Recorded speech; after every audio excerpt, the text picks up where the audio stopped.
Amelia Richardson, 35, stood frozen on the sidewalk. Her belongings were strewn across the perfectly manicured lawn, looking like worthless trash. After 15 years of marriage, Thomas had simply thrown her out while she was visiting her dying grandmother. What he didn't know was that she'd been preparing for his betrayal for years. The house he thought was their only property. Just one piece of the puzzle. The joint accounts he controlled? Decoys. As Amelia called an Uber, she smiled. Let the games begin. Before she continued her story, Amelia was curious where everyone watching was from. Family betrayal like this happens everywhere, doesn't it? If her story of calculated revenge against her husband's cruel betrayal resonated, she asked viewers to hit that like button. It took her years to build up the courage to share this journey, and their support meant everything. She urged them to subscribe to follow her path from being tossed out onto a lawn to reclaiming her power in ways her husband never saw coming. From the outside, Thomas and Amelia had the perfect marriage. He was a successful orthopedic surgeon at Memorial Hospital, earning 7 figures annually, respected by colleagues and adored by patients. Amelia was the supportive wife who had been by his side since their sophomore year at Northwestern. Everyone envied their life together in their 5-bedroom colonial in Glen Haven Estates. The reality behind closed doors told a different story. They met during a campus fundraiser when Amelia was 19. Thomas, with his perfect smile and ambitious plans, swept her off her feet. She was studying finance while he was pre-med. Those early years were magical. She would quiz him for exams while he brought her coffee during her late-night study sessions. They talked about building an empire together. Equal partners, he said. When he got accepted to medical school, Amelia took extra jobs to support them, believing in their shared dream. You're investing in our future, he would say, kissing her forehead. When I'm established, you'll never have to worry about money again. Amelia graduated with honors and landed a position at Meridian Financial Planning. Her career initially thrived. By 26, she was managing portfolios for high-net-worth clients, and her boss was grooming her for partnership. Then Thomas completed his residency and joined an exclusive private practice. Everything changed. The wife of Dr. Richardson can't be working 60-hour weeks, he insisted. My colleagues' wives manage a social calendar. It reflects poorly on me when you're unavailable. At first, Amelia resisted. I've worked too hard to give up my career. It's not giving up, he countered. It's evolving. Besides, we don't need your income anymore. Gradually, Amelia reduced her hours, then became a consultant, and finally worked only with a handful of select clients. Meanwhile, their social obligations multiplied. Charity galas, hospital fundraisers, country club events. Amelia became the perfect accessory on Thomas's arm. The control extended beyond her career. Thomas insisted on managing their finances, claiming Amelia was too emotional about money, despite her professional expertise. He scrutinized her purchases while spending thousands on golf equipment without discussion. Her wardrobe needed to meet his standards. That dress makes you look frumpy. My colleagues will think I can't provide for you. Friends slowly disappeared from her life. Jessica was too negative. Ryan was obviously hitting on you. Her college roommate Kristen was a bad influence with her divorce talk. One by one, her support system evaporated. Amelia didn't see it happening until she was completely isolated. Thomas had constructed a beautiful cage, and she had helped him build it. The first crack in the facade appeared 4 years ago. A text message notification lit up his phone while he was in the shower. The sender was Brooke Ennie with a message preview. Can't wait to feel your hands on me again. Amelia's stomach dropped. She told herself it was innocent. Brooke was a nurse practitioner at his practice. They worked closely together. The message could have been about a patient case. But then came unexplained expenses, weekend medical conferences that couldn't be verified, late nights at the hospital. That didn't match the surgery schedule she could view online. The scent of unfamiliar perfume, lipstick on a collar that wasn't her shade, hotel receipts in his pocket from the Westlake Grand, 15 minutes from Brooke's home. Thomas grew increasingly critical. Her cooking was bland. She had gained weight. She wasn't interesting enough at dinner parties. When Amelia mentioned couples therapy, he laughed. You're being paranoid. This is why doctors never marry other doctors. Medical knowledge makes people hypochondriacs about their relationships. 2. His mother Eleanor was Amelia's harshest critic and constant shadow. A former beauty queen who had never worked a day in her life. She lived 20 minutes away and appeared unannounced at their home regularly. Amelia, dear, that casserole is a bit dry, isn't it? Thomas always loved my recipe with heavy cream. Those pants aren't flattering on your figure, darling. Thomas works so hard. He deserves to come home to a wife who makes an effort. Thomas never defended her. She means well, he would say. She just wants what's best for us. His sister Madison was different. During a rare moment alone at a family barbecue 3 years ago, she cornered Amelia by the pool house. He's doing it. Again, she whispered, glancing over her shoulder. Doing what? The same thing he did to Heather. Amelia froze. Who's Heather? Madison's eyes widened. He never told you, his ex-wife before you. They were married for 2 years during his early med school days. She paid his tuition. Then he discarded her with nothing. Before she could continue, Thomas appeared, putting a possessive arm around Amelia's waist. Madison retreated, and he steered Amelia away. What was that about? Amelia asked. Nothing important.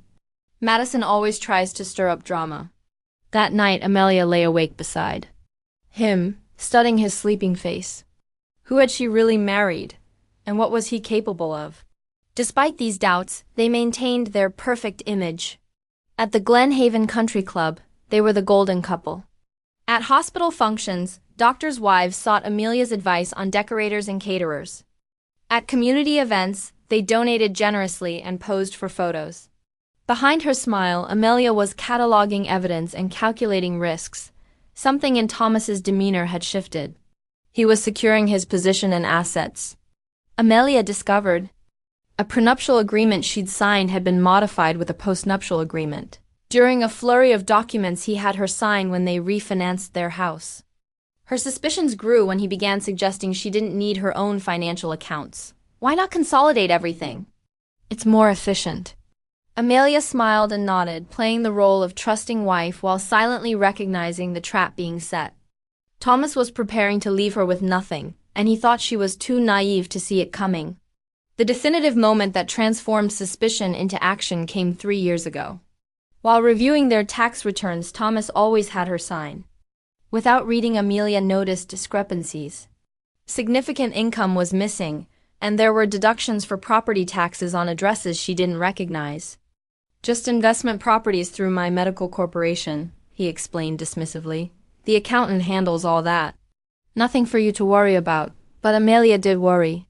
She began taking photos of financial documents with her phone while he was at work. She created password-protected folders and stored them in multiple cloud accounts. She needed proof of their marital assets before they mysteriously disappeared. Fate intervened 2 months later at Nordstrom. Amelia was picking up a suit Thomas had altered when a woman approached her in the parking lot. You're Amelia Richardson, aren't you? She asked, an attractive woman in her early 40s with weary eyes. Yes. Do I know you? No, but I know you. I'm Heather Collins, Thomas's first wife. Amelia's heart pounded as she remembered Madison's warning. I debated approaching you for years, Heather continued. But seeing you today, I can't stay silent anymore. Has he started hiding money yet? They spoke for 2 hours at a nearby coffee shop. Heather had supported Thomas through his first 2 years of medical school, working 2 jobs while he studied. Once he secured major medical school loans, he filed for divorce, claiming they had grown apart. The loans were in his name alone. Their small starter home had been sold with Thomas taking the proceeds as repayment for his career sacrifices. He had left her with nothing but debt. He's charming and brilliant, Heather said, stirring her untouched coffee, but he sees relationships as transactions. When your value to him diminishes, or he finds a better option, he'll discard you without remorse. That evening, Amelia searched for divorce attorneys specializing in high-asset cases and found Sofia Ramirez. Her website featured testimonials from clients who had faced similar situations. Amelia made an appointment, paying the consultation fee in cash. Sophia's office was discreet, tucked inside a downtown high-rise. She listened without judgment as Amelia outlined her suspicions. "You're smarter than most who come to me," she said when Amelia finished. "They wait until they're locked out of the house with frozen credit cards. If you're right about your husband, we need to move carefully. Gathering evidence without alerting him is critical." She provided a checklist: document all assets, secure personal paperwork, establish independent credit, open separate accounts, and build a financial cushion. Most importantly, maintain the facade. "The element of surprise is your only advantage against someone like your husband," she warned. "Once he knows you're preparing to leave, he'll move quickly to cut off resources." That night, Amelia created a secure email account and began her double life. She contacted her grandmother, who had always maintained financial independence despite her grandfather's wealth. She wired Amelia $20,000 from her personal account money her grandfather had never known about. "Every woman needs a fund," she told Amelia bluntly. "I've had one for 60 years. Never needed it, thank God. But it gave me the security to speak my mind." Amelia opened accounts at a bank Thomas never used, listing her office address for correspondence. She diverted small amounts from her personal inheritance that had remained in her name, converting them to cash and then depositing them in her new accounts. Her financial background proved invaluable. Amelia traced Thomas's hidden investments through public records searches and careful monitoring of their mail. She discovered offshore accounts in the Cayman Islands. A vacation property in Aspen was registered to his mother but paid for with marital funds. A boat registered to his medical practice was actually their personal yacht, effectively hidden from marital assets. The most significant discovery was a shell company called Meridian Medical Holdings that owned several commercial properties. Thomas had been diverting substantial income into this entity for years.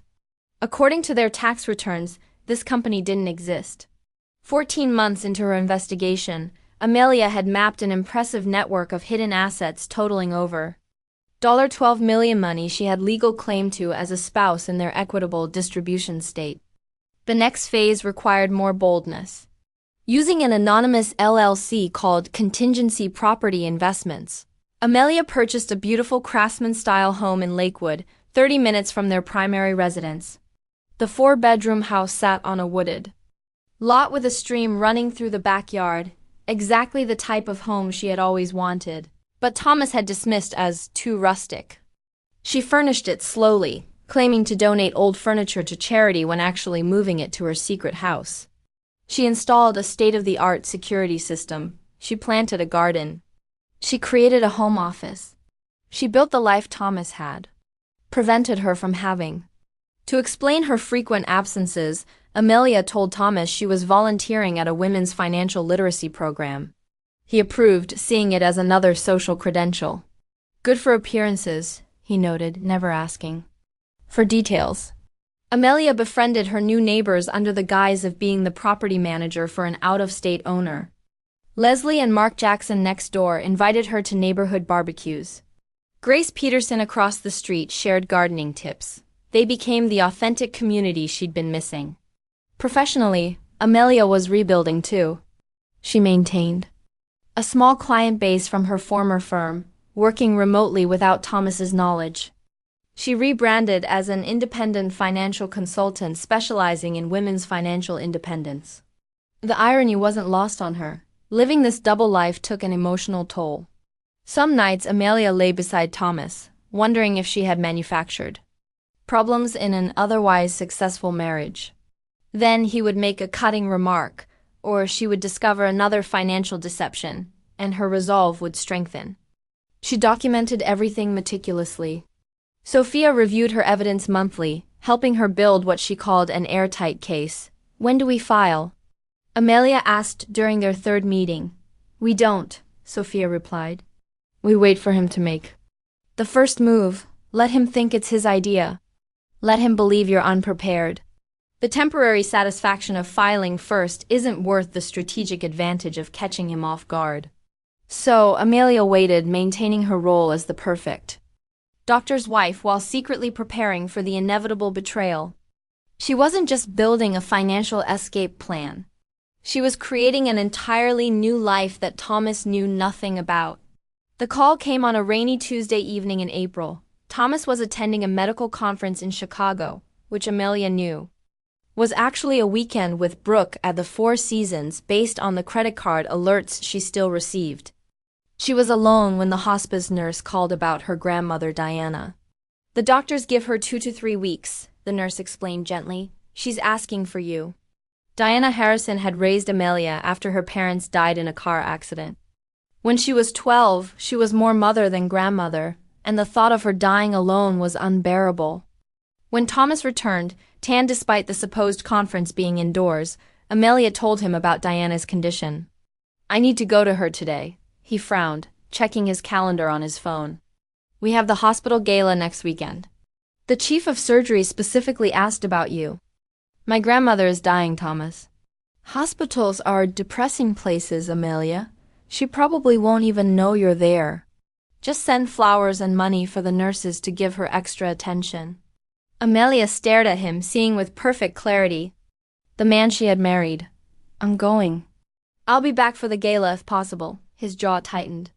"This is why your career stalled. Emotional decisions overriding logical ones." Amelia packed that night. As she folded clothes into her suitcase, Thomas leaned against the doorframe. "If you insist on going, at least make it quick, a week maximum, and call Eleanor to handle the gala arrangements if you're not back." Amelia nodded, not trusting herself to speak. Before leaving, she secured copies of their most recent financial statements in her hidden floor safe and transferred an additional $50,000 to her secret account. Just in case, Diana lived in a small lakeside community in northern Michigan. The hospice facility overlooked the water, and her room was filled with spring light when Amelia arrived. She looked smaller than Amelia remembered, her once imposing frame diminished, but her eyes were as sharp as ever. "Well, you finally escaped him," she said instead of hello, reaching for Amelia's hand. Amelia kissed her papery cheek. "It's only temporary. I'll go back after." Diana waved away her words. "Sit down and tell me the truth for once. Is he still controlling every aspect of your life? Are you still pretending to be happy?" For 15 years, Amelia had maintained the fiction of her perfect marriage to everyone, including Diana. Something about her directness, combined with the knowledge that their time was limited, broke through her facade. She told her everything: Thomas's infidelity, the financial deception, her secret preparations, the house in Lakewood, the evidence she had gathered. Once she started, she couldn't stop. The words poured out like water through a broken dam. Diana listened without interruption, occasionally nodding. When Amelia finished, she surprised her by laughing. "You are my granddaughter, after all. I was beginning to wonder." She reached for the water glass, and Amelia helped her drink through the straw. "I was married to your grandfather for 52 years, she continued. "Most people thought we had the perfect marriage. The truth? He cheated on me with his secretary for 3 decades. I knew after the first year. Why did you stay? It was a different time. Divorce wasn't an option for women like me. But I wasn't stupid." She smiled slightly. "I opened my own accounts, invested my household allowance, bought property in my maiden name. By our 30th anniversary, I had more money than he did, all hidden away." She instructed Amelia to open the drawer of her bedside table. Inside was a leather jewelry case. "The diamonds he gave me for anniversaries and birthdays," she explained as Amelia lifted the lid, "plus what I bought myself with my secret funds.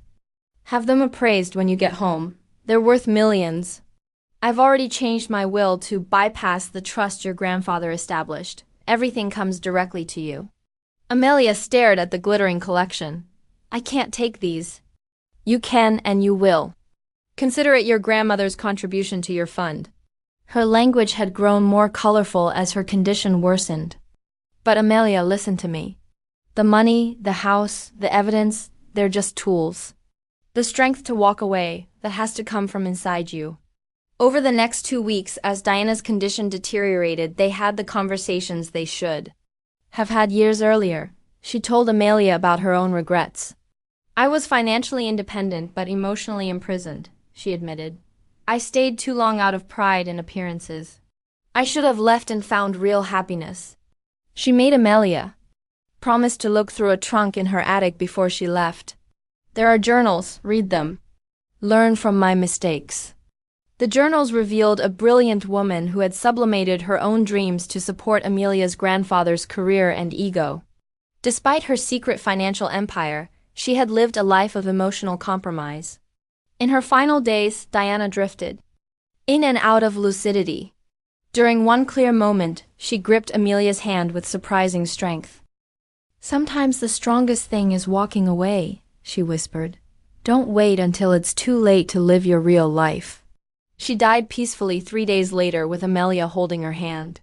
Amelia stayed for the funeral, then spent 2 days sorting through her house. In the attic trunk, beneath the journals, she found more jewelry, bearer bonds, and documentation for properties she hadn't known Diana owned. During this time, Thomas's calls became increasingly infrequent and cold. He asked perfunctory questions about the funeral arrangements, but was more concerned about whether Amelia would return for the hospital gala.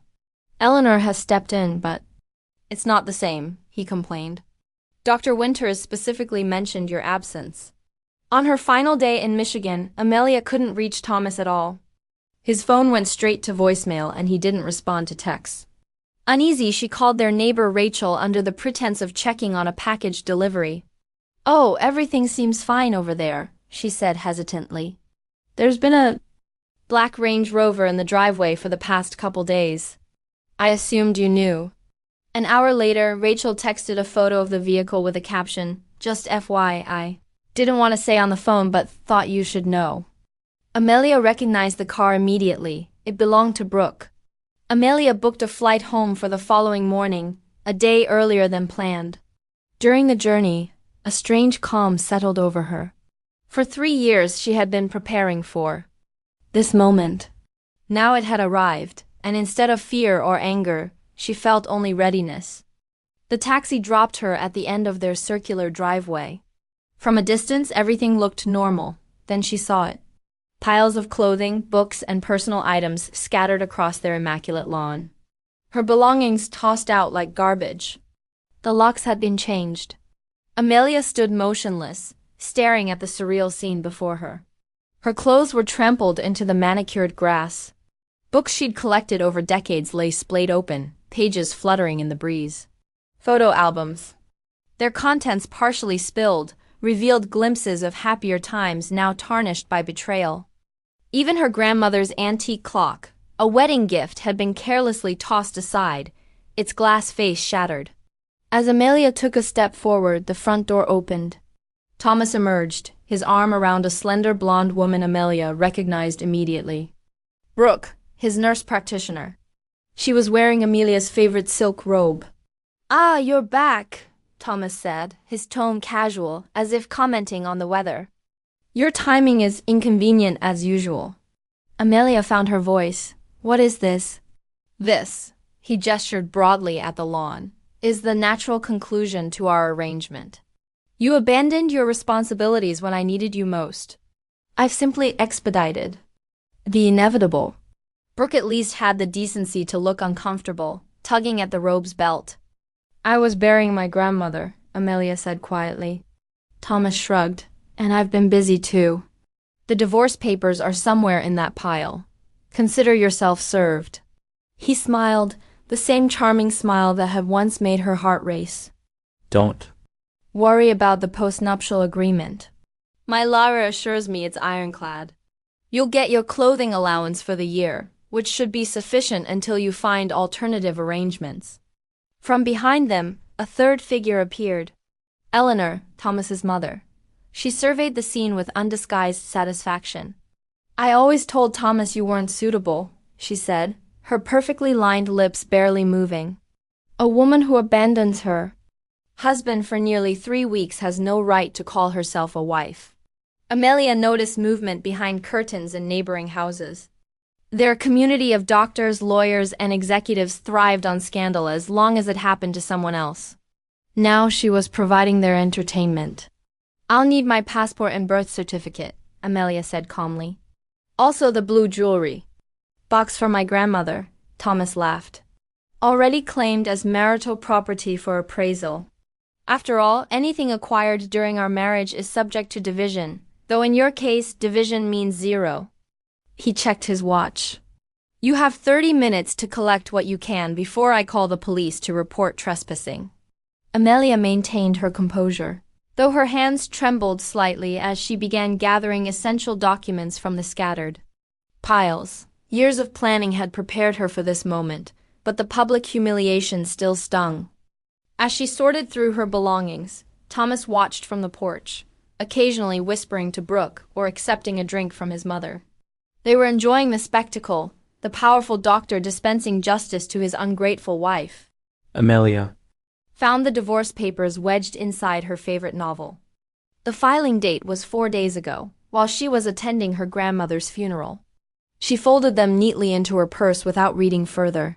Her phone vibrated with a text from Sophia. Joint accounts emptied 20 minutes ago. $347,221. Transferred to his private account. Documented. Another piece in the puzzle of Thomas's betrayal. Amelia continued methodically collecting her most important possessions, legal documents, irreplaceable photos, family heirlooms that had escaped Eleanor's greedy assessment. A silver SUV pulled up to the curb and Madison, Thomas's sister, emerged. Unlike the others, she approached Amelia directly, kneeling to help gather scattered photos. I'm so sorry, she whispered. He's been planning this for weeks. I tried to warn you. Thomas's voice boomed from the porch. Madison, family supports family. Get up here immediately. She squeezed Amelia's hand before retreating to the house, leaving Amelia alone with the wreckage of her marriage. When her suitcases were filled with what she could salvage, Amelia called an Uber. Thomas smirked, clearly believing he had left her homeless and destitute. Little did he know she was heading to a storage facility where she would secure these items before moving into her fully furnished secret home. Time's up, Thomas announced, phone in hand. Shall I call the police now, or would you prefer to leave with some dignity intact? Amelia looked up at the trio on the porch, Thomas, Brooke, and Eleanor, and felt a moment of absolute clarity. They thought this was the end of her story. In reality, it was just the beginning. No need for the police, she replied, her voice steady. I have everything I came for. As her Uber arrived, she turned back one last time. Oh, and Thomas, you might want to check your hospital email. The board of directors sent an interesting message this morning. Something about an internal audit of physician billing practices. His smug expression faltered slightly. The first crack in his perfect facade. Amelia had been exactly where viewers were now, watching this unfold and wondering how someone survives such a public betrayal. The moment she stood on that lawn, she felt so alone. If viewers had ever experienced family betrayal, or watched someone they loved be mistreated, they would know that hollow feeling. She invited them to share in the comments if they'd witnessed similar family drama and how it was resolved. This story continued with unexpected twists that Amelia was still processing to this day. From the storage facility, Amelia called Sophia, who immediately arranged to meet her at her office. This is actually perfect, Sophia said, reviewing the divorce filing. He's so confident in his postnuptial agreement that he's been sloppy, very sloppy. She showed Amelia the filing documents. Thomas had falsified financial disclosures, omitting the properties and accounts Amelia had discovered. He had also claimed she had abandoned the marriage, using her grandmother's illness as evidence of her selfish priorities. This is fraud. Upon the court, Sophia explained, her eyes gleaming. Judges hate being lied to even more than they hate spouses hiding assets. They formulated their immediate response strategy. Sophia would file an emergency motion for temporary support and exclusive use of the marital home based on improper eviction. She would also notify the court of the hidden assets, requesting an immediate freeze. Don't expect to get back into the house, she warned. That's just a strategic move to unsettle him. The real goal is to secure your financial position while we prepare a comprehensive response. Amelia nodded, feeling strangely detached. The house had never truly been her home, Just another showcase for Thomas's success. Where will you stay tonight? Sophia asked, concern evident in her voice. Amelia smiled for the first time that day. I have arrangements. She checked into the Westlake Grand Hotel, the same hotel where Thomas conducted his affairs. For one night, while she finalized preparations. At her secret house, using cash and a credit card Thomas knew nothing about, she ordered room service and took a long bath, allowing herself to process the day's events. Thomas called repeatedly that evening, increasingly angry that Amelia wasn't begging to return home. She let the calls go to voicemail, listening to his messages escalate from smug satisfaction to confused irritation. Where are you staying? Eleanor says none of your friends have heard from you. The bank called about unusual activity on your personal account. What have you been doing? My lawyer says you've retained Sofia Ramirez. That's an expensive mistake you can't afford. His final message was telling. You're embarrassing yourself, Amelia. Come home and we can discuss a more dignified separation. This rebellious phase is beneath you. He still believed Amelia would break, that without his financial support she would have no choice but to accept his terms. This fundamental misunderstanding of who she had become would be his downfall. The next morning, Amelia met with the security consultant at her Lakewood house. They upgraded the system to include motion sensors, cameras with night vision, and silent alarms connected directly to the local police. She wasn't taking any chances with Thomas's temper once he discovered her deception. By afternoon, Amelia had officially moved into her secret home. As she unpacked the few salvaged belongings among the carefully curated furnishings she had selected over the past 3 years, she felt a strange sense of homecoming. This house represented the woman she had become in secret. Strong, independent, and prepared. Amelia stood in the kitchen, running her hand along the butcher block countertop she had installed herself, and made a decision. She would not be defined by Thomas's betrayal. This was not just a hiding place. It was where she would begin her real life. Amelia's first morning in the Lakewood house dawned with unexpected peace. For the first time in 15 years, she woke without anxiety about meeting Thomas's expectations. No perfectly pressed outfit to select, no elaborate breakfast to prepare. No carefully applied makeup to ensure she was presentable. Instead, she sat on her back deck with coffee, watching sunlight filter through the trees while planning her next moves. Her phone buzzed with a text from Sophia. Emergency hearing scheduled for Friday. Stay unreachable until then. Amelia spent that day activating what she called her emergence plan.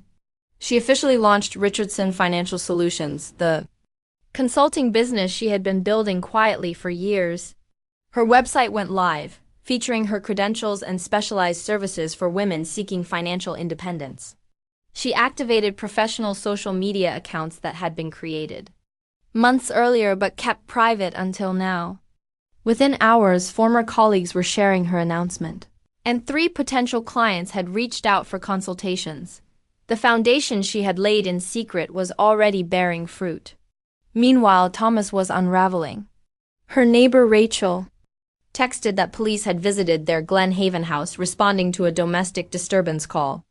Later, she reported Thomas had been seen throwing things into his car at midnight, clearly intoxicated. Eleanor began calling mutual friends, spinning a story that Amelia had suffered a nervous breakdown following her grandmother's death. Several concerned messages appeared on Amelia's phone, offering support for her mental health crisis. She didn't respond to any of them. On the 3rd day, Madison reached out through a newly created email account. T is searching everywhere. For you, Mother Hired Pie, be careful, can we meet? Amelia suggested a coffee shop 2 towns over, taking precautions to ensure she wasn't followed. Madison arrived wearing sunglasses and a baseball cap, glancing nervously around the cafe. He's obsessed with finding you, she said without preamble. He can't understand how you've disappeared. No credit card trails, no hotel registrations, no apartment leases. The private investigator is checking homeless shelters now. Amelia sipped her latte calmly. And why are you telling me this? Madison removed her sunglasses, revealing eyes reddened from crying. Because I know what he's capable of, what they're both capable of. She shared details Amelia hadn't known. How Thomas and Eleanor had systematically alienated their father until he signed over business interest to Thomas before his death. How they had manipulated Madison's trust fund, leaving her financially dependent on them. How Thomas had destroyed the career of a colleague who questioned his billing practices. "They won't stop," she warned. "They can't stand losing control. And Mother has been shredding documents every night." This information was valuable, but Amelia remained cautious. "Why help me now? You've watched his behavior for years." Madison stared into her untouched coffee. "Because at the funeral, you were kind to Diana, even though she couldn't do anything for you anymore. That's when I realized what family should actually look like." She slid a USB drive across the table. Tax returns from Mother's computer. Emails between them about hiding assets, password to his private cloud storage. Amelia took it without comment, unsure whether to trust this apparent alliance, but willing to verify the information. That evening, Kevin Park, the forensic accountant Sophia had recommended, confirmed the documents were genuine and damning.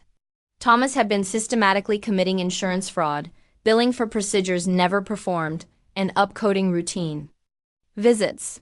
Most shocking was evidence that Eleanor, who managed billing for his practice, was a willing accomplice. "This goes beyond divorce proceedings," Kevin warned. "This is criminal activity. Medicare fraud, insurance fraud, tax evasion." Amelia instructed him to prepare a comprehensive report for Sophia, but hold off on any external reporting. This information was a nuclear option she wasn't ready to deploy. The following week brought Amelia's first court appearance. She arrived at the courthouse through a service entrance to avoid Thomas, who was predictably waiting in the main lobby with his attorney and mother. Inside the courtroom, his confidence visibly faltered when he saw Amelia seated beside Sophia, professionally dressed and composed. He had expected a broken woman begging for mercy, not a polished professional ready for battle.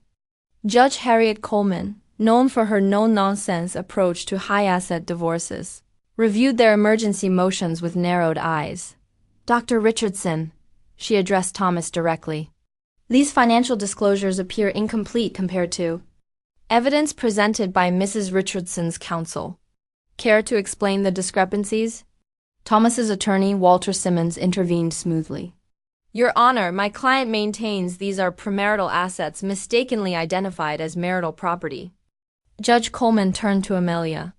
"Mrs. Richardson, how did you become aware of these alleged hidden assets?"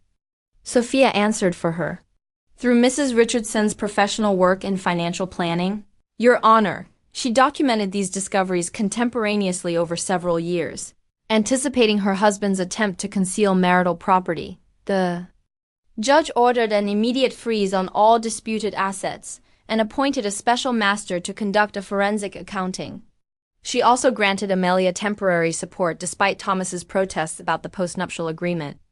Preliminary review suggests this agreement may have been signed under duress or without full financial disclosure, Judge Coleman noted. Until determined valid, standard support calculations apply. As they left the courtroom, Thomas grabbed Amelia's arm. "Where the hell are you living?" he hissed. "And where did you get money for Ramirez?" "She charges $500 an hour." Amelia removed his hand calmly. "Perhaps you should have asked those questions before throwing my belongings on the lawn," his face contorted with rage. "This isn't over. You have no idea what you're up against." "Actually," Amelia replied quietly, "I believe you're the one facing surprises." That evening, Brooke contacted Amelia through Instagram, requesting a meeting. Against Sophia's advice, Amelia agreed to see her at a public restaurant with security cameras. She arrived looking nothing like the confident woman who had worn Amelia's robe on the porch. Her eyes were shadowed and she flinched at sudden movements. "He's not who I thought he was," she began, voice barely above a whisper. "When we started our relationship, he was charming, attentive, generous. He said you were cold, career-obsessed, uninterested in his needs." Amelia waited silently as Brooke gathered courage to continue. "After you left, everything changed. He monitors my phone, questions my every movement. Last night, he threw a glass against the wall because dinner was overcooked." She pushed up her sleeve, revealing finger-shaped bruises. Amelia recognized the pattern. Her mother had similar marks from her father. Despite everything, she felt a surge of pity. "Why are you telling me this?" "Because I found something you should see." She slid a phone across the table. His second phone. The one even Eleanor doesn't know about. The passcode is your birthday. The contents were worse than Amelia imagined. Text messages coordinating prescription drug sales. Photos of patient records with insurance information. A shadow accounting system showing cash payments for medications diverted from a hospital. "He's been selling prescription painkillers," Brooke explained, "using his access to write prescriptions for patients who don't exist, then selling the medications through someone at the hospital. This was beyond financial fraud. This was criminal activity that endangered patients and violated every ethical standard of medicine." "Why give this to me?" Amelia asked. "You could take it to the police yourself." Brooke's eyes filled with tears. "He told me what happened to the last nurse who reported concerns about him. She lost her license, her reputation, everything." He said he would do the same to me. She stood to leave. "I'm moving back to Oregon tomorrow. My sister bought the ticket. Please wait a few days before using any of this." Amelia copied the evidence before returning the phone, promising to protect Brooke as her source. Though she had no sympathy for her role in destroying her marriage, Amelia understood she too had been manipulated by a master predator. Over the next month, Amelia executed her plan methodically. She canceled all joint credit cards, removed herself from their shared insurance policies, and formally resigned from club memberships Thomas valued for social networking. Each cancellation was a small piece of a larger strategy to dismantle the life he had constructed. The effect was both immediate and satisfying. Thomas was denied entry to the Glen Haven Country Club after Amelia canceled their family membership, creating a scene witnessed by his most important clients. Their joint donor status at the hospitals. Annual gala was revoked after Amelia withdrew her contribution, leaving him scrambling to maintain appearances. Most significantly, Amelia submitted an anonymous tip to the hospital's compliance office regarding billing irregularities in Thomas's practice. This triggered an internal investigation that quickly expanded to include prescription monitoring. Thomas's carefully constructed world was crumbling, and he had no idea that Amelia was the architect of its destruction. Each move was calculated, legal, and devastating. Throughout this period, Amelia maintained her new life in Lakewood. Her business grew steadily as word spread among women seeking financial advice during major life transitions. She joined a local chamber of commerce and volunteered at community events. She planted a vegetable garden and adopted a rescue dog named Charlie. She was building genuine connections based on who she truly was, not who her husband expected her to be. The private investigator Thomas hired eventually discovered Amelia's Lakewood address through vehicle registration records. 6 weeks after she moved in, security cameras captured him examining the property's perimeter at dusk. He returned after midnight, attempting to disable a camera before trying to force open a back door. The silent alarm notified police, who arrived to find Thomas drunkenly demanding entry to his wife's hideout. The resulting arrest for attempted breaking and entering made local headlines. Prominent surgeon detained at ex-wife's residence. Sophia immediately filed for a restraining order, which was granted based on the security footage and police report. Thomas was barred from coming within 500 feet of Amelia or her property. His professional life was similarly imploding.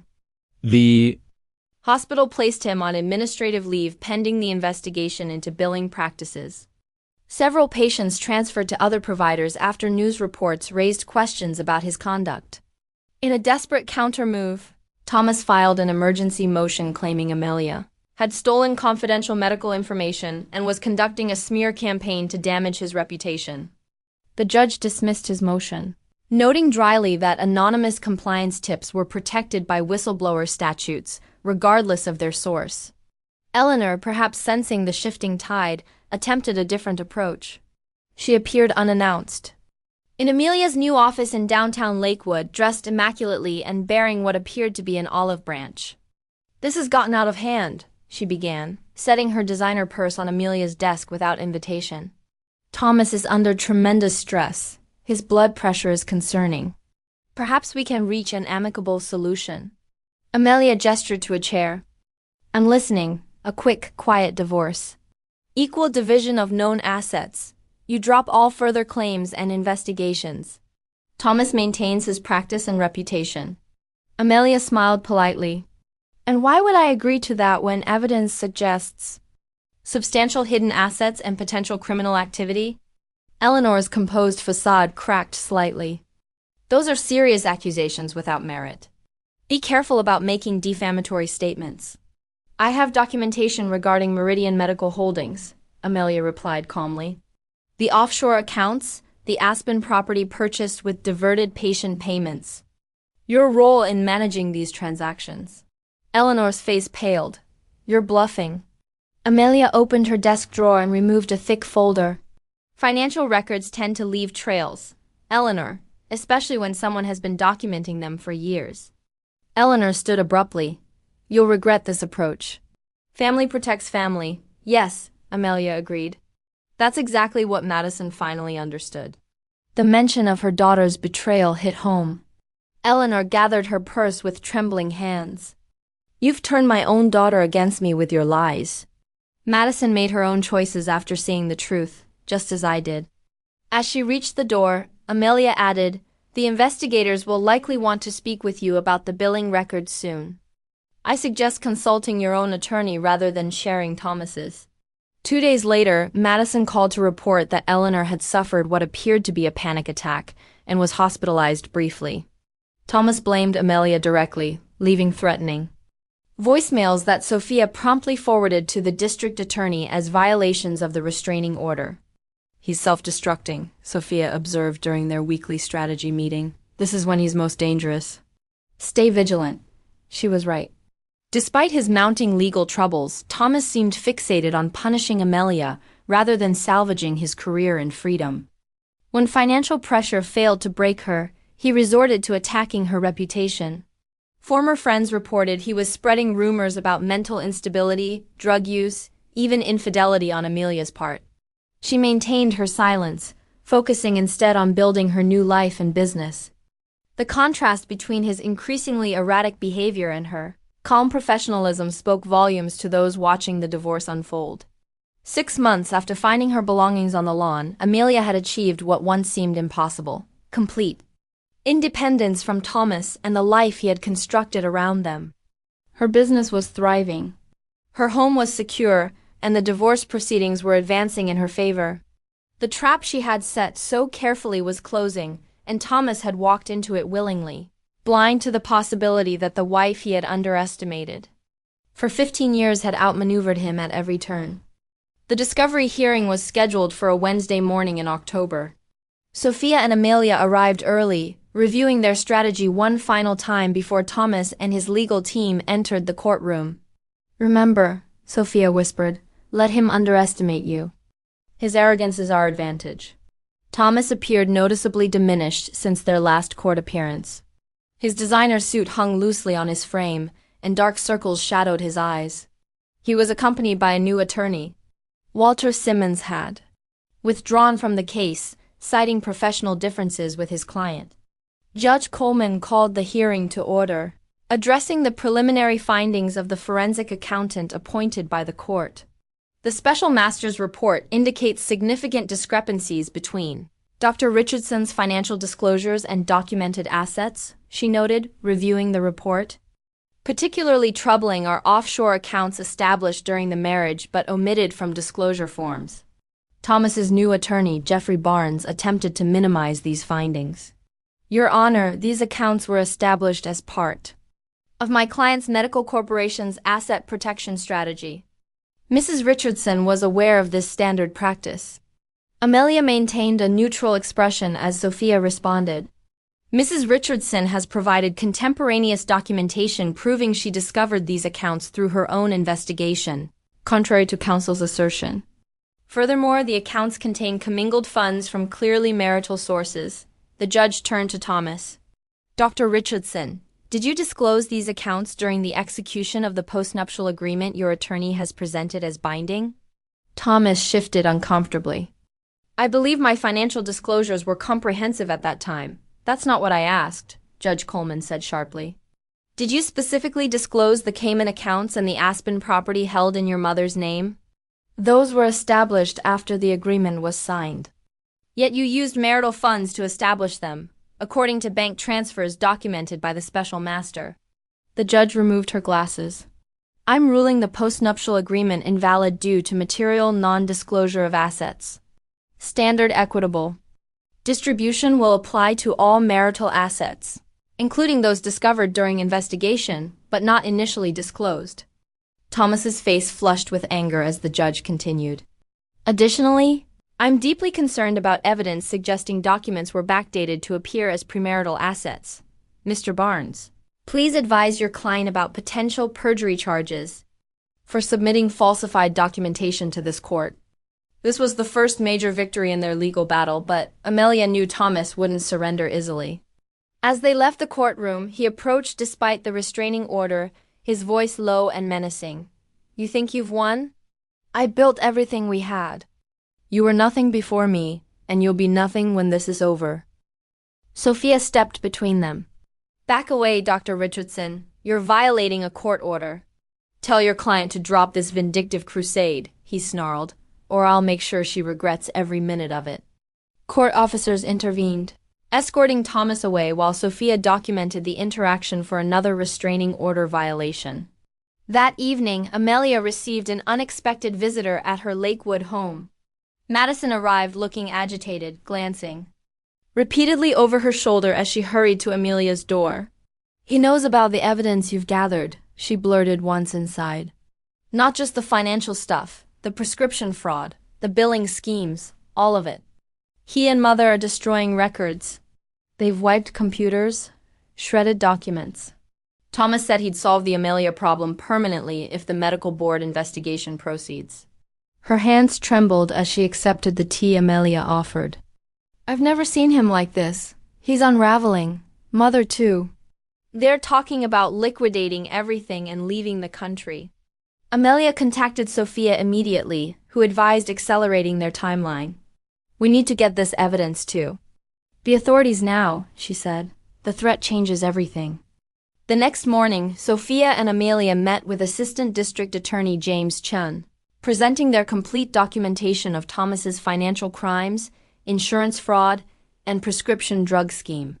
Ada Chun reviewed the evidence with increasing concern. This goes well beyond divorce proceedings, he confirmed. We're looking at multiple felonies, wire fraud, insurance fraud, controlled substance violations, potentially money laundering. He closed the folder. I'll need formal statements from both of you, and will likely require testimony before a grand jury. Amelia hesitated. There's a nurse practitioner who provided key evidence regarding the prescription scheme. She's relocated out of fear of retaliation. Can she be protected? We can arrange for remote testimony and witness protection if necessary, Chun assured her. The same applies to you, Mrs. Richardson. These cases can turn dangerous quickly. Within 48 hours, search warrants were executed at Thomas's medical practice, their former home and Eleanor's residence. The local news carried footage of investigators removing boxes of records and computer equipment. Thomas, attempting to leave. The scene shouted at reporters that he was the victim of a vindictive ex-wife's fabrications. Eleanor was more strategic, giving a composed statement describing Amelia as a troubled woman creating fantasies to explain her abandonment of a successful marriage. She portrayed herself as the concerned mother-in-law who had only wanted family. Harmony. Their public relations campaign collapsed the following day when the hospital announced its internal investigation had found substantial evidence of improper billing practices and prescription irregularities in Thomas's department. His medical privileges were suspended pending further review. The medical board followed with its own statement announcing an emergency suspension of Thomas's license while investigating allegations of gross negligence and professional misconduct. As these professional consequences mounted, Thomas's focus on Amelia intensified. Despite the restraining order, he appeared at her office building, attempting to confront her in the parking garage until security intervened. He called repeatedly from blocked numbers, leaving increasingly incoherent messages. He contacted mutual friends, seeking information about her movements and activities. When these efforts failed, he escalated to a new level of desperation. During A scheduled deposition related to the divorce, Thomas's attorney requested a brief recess. When proceedings resumed, Thomas made a startling proposal. "I'm prepared to offer a settlement," he announced, sliding a document across the table. $3 million, the Glenhaven house, and my half of all joint accounts. In exchange, Mrs. Richardson will withdraw all allegations regarding financial impropriety and make no further statements to investigators. Sophia and Amelia exchanged glances. Before Sophia responded, "Are you offering to pay my client to obstruct justice in an ongoing criminal investigation?" His attorney quickly intervened. "That's not what Dr. Richardson meant. He is simply seeking to resolve the civil matter expeditiously. By explicitly linking a financial settlement to my client's cooperation with authorities?" Sophia countered, "I'm obligated to report this offer to the district attorney's office."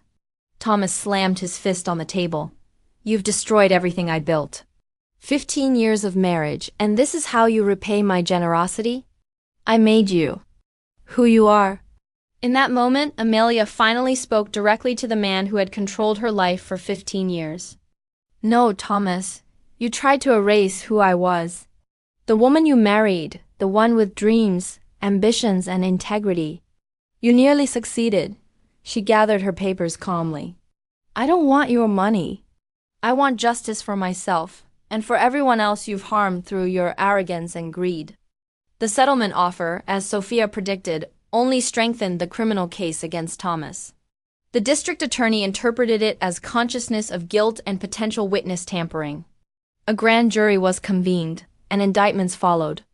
37 counts, including fraud, controlled substance violations, and conspiracy. Eleanor was named as co-conspirator in the financial crimes.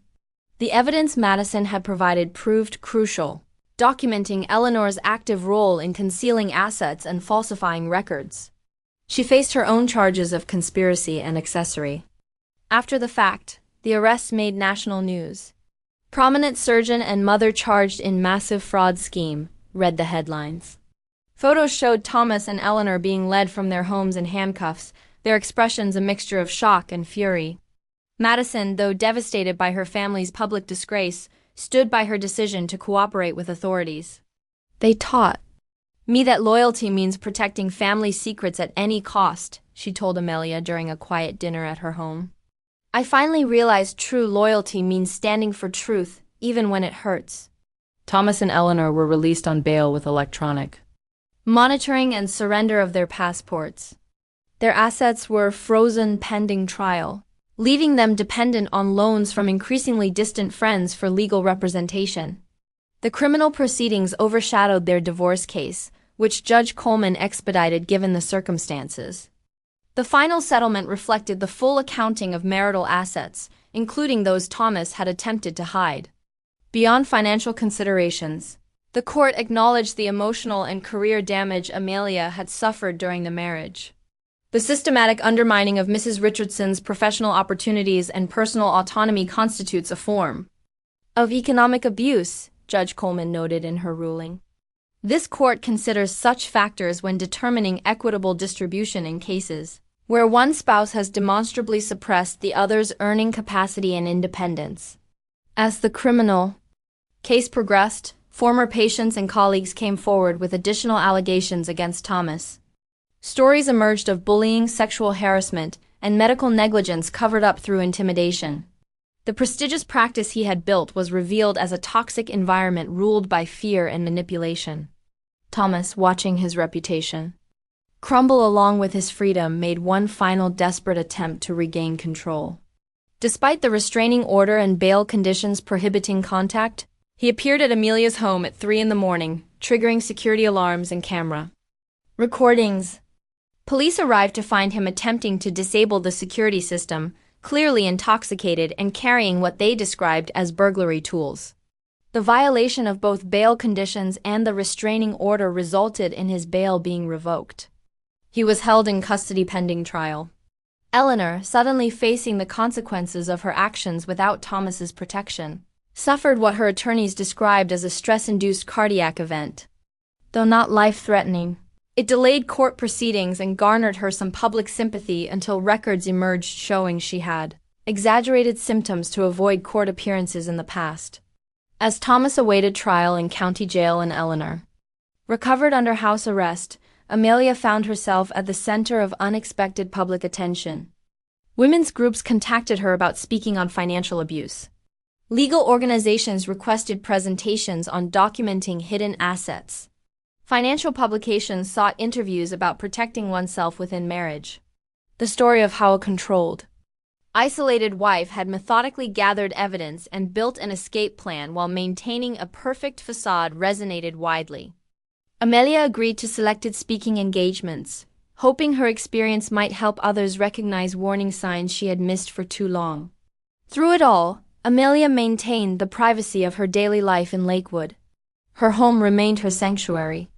Her business continued to grow, now specializing in helping women achieve financial independence during major life transitions. She developed a particular expertise in assisting those leaving controlling or abusive relationships. The woman Thomas had tried to diminish had not only survived but thrived. The revenge he had feared was simply the natural consequence of his own actions exposed to light. On a crisp autumn morning, almost 2 years after finding her belongings scattered across their lawn, Amelia sat in the federal courthouse awaiting the final resolution of Thomas's criminal case. The trial had been delayed multiple times through procedural maneuvers. But eventually, facing overwhelming evidence and the prospect of decades in prison, Thomas had agreed to a plea deal. The courtroom was nearly empty. The media attention had long since moved to newer scandals. Sophia sat beside Amelia, her presence a comfort after the long journey they had navigated together. Madison occupied a row behind them, torn between family loyalty and her commitment to truth. Thomas entered in a prison jumpsuit, handcuffed and escorted by officers. He had lost weight, and his once immaculate appearance was now haggard. He barely glanced in Amelia's direction as he took his place beside his attorney. Judge Martin Reeves reviewed the terms of the plea agreement. Guilty pleas to 12 counts of fraud and controlled substance violations in exchange for dismissed charges against Eleanor, who had been diagnosed with early-stage dementia during proceedings. Before I accept this plea, Judge Reeves addressed Thomas directly, I want to ensure you understand its implications. You will surrender your medical license permanently. You will serve a minimum of 8 years in federal prison. You will make restitution to insurance companies, patients, and the hospital exceeding $4 million. Is this your understanding of the agreement? Thomas nodded wearily. Yes, Your Honor. And you enter this plea voluntarily without coercion? Yes, Your Honor. The judge turned to Amelia. Mrs. Richardson, as the initial reporting party in this case, you have the right to make a victim impact statement if you wish. Amelia approached the podium, meeting Thomas's eyes directly for the first time in months. The prepared statement in her hand suddenly seemed inadequate for the moment. 15 years ago, I married a man I believed was my partner, she began. I supported his dreams, sacrificed my own ambitions, and trusted him with my future. In return, he systematically isolated me, controlled our finances, and prepared to discard me when I was no longer useful. Thomas stared at the table before him. Amelia continued, the financial crimes that bring us here today reflect a pattern of behavior that extended beyond business practices into our marriage. The same entitlement that led Dr. Richardson to defraud insurance companies led him to defraud me of years I can never recover. She paused, gathering her thoughts. I don't speak today seeking vengeance. I've moved beyond that need. I speak for the patients who trusted him, the colleagues he intimidated, and the women like me who may still be trapped in golden cages, wondering if freedom is possible. Thomas finally looked up, his expression unreadable. I hope the time ahead provides opportunity for reflection and genuine change, Amelia concluded. While our marriage died on that lawn 2 years ago, I've discovered that endings can be beginnings in disguise. I've rebuilt my life on a foundation of truth rather than appearances. I wish the same possibility for everyone damaged by these actions, including Dr. Richardson himself. Judge Reeves thanked her before formally accepting the plea and pronouncing sentence. As Thomas was led away, he paused briefly beside Amelia. I never thought you were capable of this, he said quietly. That was always your mistake, Amelia replied. Outside the courthouse, Madison approached hesitantly. Mother's Care Facility allows visitors on Wednesdays and Sundays. She asks about you sometimes in her clearer moments. Amelia squeezed her hand. Perhaps someday. For now, I'm grateful for your courage through all of this. Their unlikely friendship had been an unexpected gift from this ordeal. The daughter of the woman who had tried to destroy Amelia had become one of her strongest supporters. In the months that followed, Amelia focused on transforming her experience into something meaningful.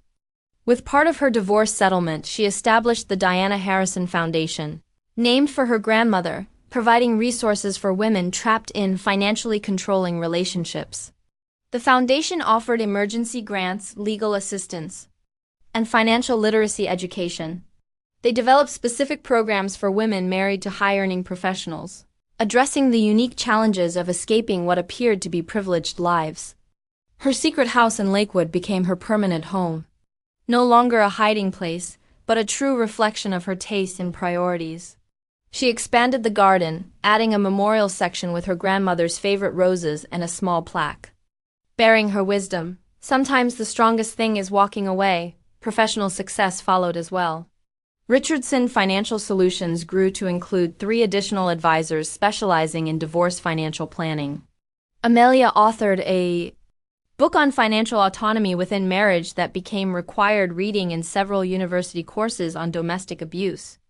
Brooke contacted Amelia after relocating to Oregon, expressing gratitude for protecting her identity during the investigation. She had returned to school to become a nurse educator, determined to teach ethical practices to future healthcare providers. I'll always regret my role in hurting you, she wrote, but I'm trying to create something positive from that mistake, just as you have. Eleanor's condition deteriorated more rapidly than expected, perhaps accelerated by stress and the loss of the controlling role she had played for decades. Madison became her primary caregiver, navigating the painful irony of tending to a mother who had caused so much damage. She talks about your wedding sometimes, Madison shared during one of their monthly dinners. She actually seems proud of how beautiful everything was. The past is becoming more real to her than the present. Amelia found she could think of Eleanor with something approaching pity rather than anger, a woman who had built her identity around her son's success and status, willing to sacrifice integrity and eventually freedom to maintain that illusion. 6 months after his sentencing, Amelia received a letter from Thomas. The prison chaplain had encouraged inmates to make amends as part of their rehabilitation. His words seemed genuine, if not entirely self-aware. I still don't understand how everything unraveled so completely. The life I built, the reputation I earned, the future I planned, all gone. I blamed you for destroying it all, but in moments of honesty, I recognize I destroyed it myself. Decision by decision, compromise by compromise. I don't expect forgiveness. I'm not even sure I'm sorry for the right things yet. But I wanted you to know I'm trying to understand where everything went wrong. Perhaps that's a start. Amelia didn't respond immediately, unsure if communication served any purpose for either of them. Eventually, she sent a simple note acknowledging his letter and wishing him well in his journey toward understanding. Some chapters need to be closed gently rather than slammed shut. 3 years after finding her belongings on her lawn, Amelia stood at the podium of a women's shelter fundraiser, sharing her story publicly for the first time. The audience included survivors, advocates, and professionals working to address domestic abuse in all its forms. Financial abuse leaves no visible bruises, she explained. Its power lies in isolation and dependency. The gilded cage may look beautiful from the outside, but it remains a cage. She described the warning signs she had missed, the gradual limiting of her career, the isolation from friends and family, the exclusive control of financial decisions despite her expertise in the field. Freedom begins with preparation, she continued. For me, that meant years of documenting, saving, and creating a parallel life while maintaining a perfect facade. Not everyone has that luxury of time or resources, which is why organizations like this shelter are essential. After her presentation, women approached to share their own stories. Some still trapped, others recently escaped, many years into rebuilding lives shattered by control and manipulation.